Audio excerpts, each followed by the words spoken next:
Les changes complets sont adaptés aux patients souffrant d'incontinence sévère et se déclinent en différentes tailles et en différents niveaux d'absorption.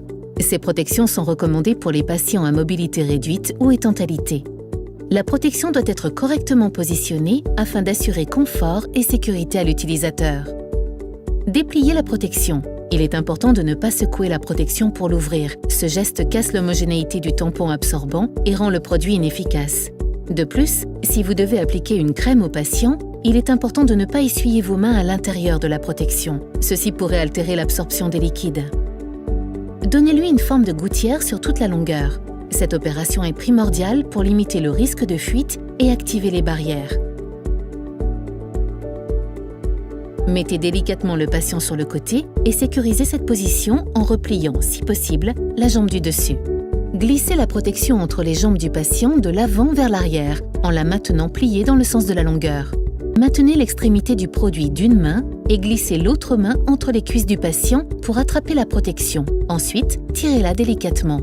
Ajustez la répartition avant-arrière. Pour remonter la protection vers la zone de miction, ne tirez pas la protection vers l'arrière. Ce geste décalerait la répartition. Pour positionner la protection et faciliter ce geste, écartez la peau de la zone interne des cuisses. Cela créera un espace. Remontez alors la protection jusqu'à la zone de miction en la maintenant par le tampon.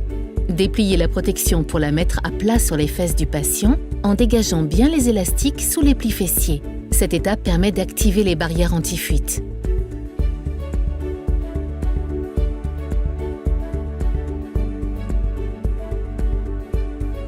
Il convient alors de s'assurer que la protection est centrée dans l'axe vertébral à l'aide du témoin de saturation.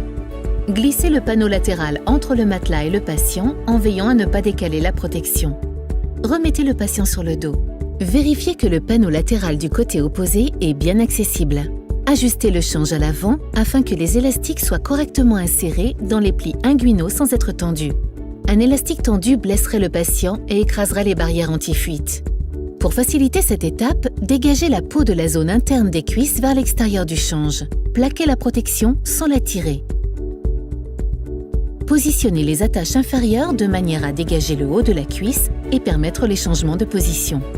Ce positionnement permet d'éviter inconfort du patient ou blessure sur la zone. Fixez ensuite les attaches supérieures en les inclinant vers le bas afin de plaquer la protection dans le dos du patient. Cette étape permet de bien adapter la protection à la morphologie du patient et de garantir son maintien. Les attaches peuvent être repositionnées plusieurs fois. Quelques points de vigilance pour une personne corpulente. Pour faciliter la répartition avant-arrière de la protection, il faut suivre la ligne du pli inguinal jusqu'à la crête iliaque avec la protection comme pour la fermer. Si ce geste se fait sans difficulté, la protection pourra être fermée facilement. Pour positionner la protection et faciliter ce geste, écartez la peau de la zone interne des cuisses. Cela créera un espace. Remontez alors la protection jusqu'à la zone de miction. Pour aller rechercher le panneau latéral du change complet, latéralisez légèrement le patient afin d'y avoir accès et tirez délicatement sur ce panneau. Remontez délicatement le patient sur le dos.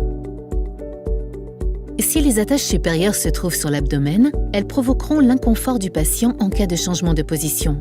En effet, l'abdomen en position assise n'a pas le même volume qu'en position couchée ou debout. Avec les attaches fermées sur l'abdomen, la protection pourrait se distendre, glisser à l'arrière et engendrer des fuites. Il faut donc fixer les attaches supérieures en les inclinant vers le bas, donc sous l'abdomen, ce qui plaquera la protection dans le dos du patient et garantira son maintien. En position fœtale contractée, les attaches étant en tension permanente, elles sont souvent la cause de lésions. C'est pourquoi il est important de garder comme repère les parties osseuses du patient pour les positionner, à savoir l'os iliaque. Ainsi, les attaches s'adapteront mieux à la position visseuse du patient et ne généreront ni inconfort ni lésion.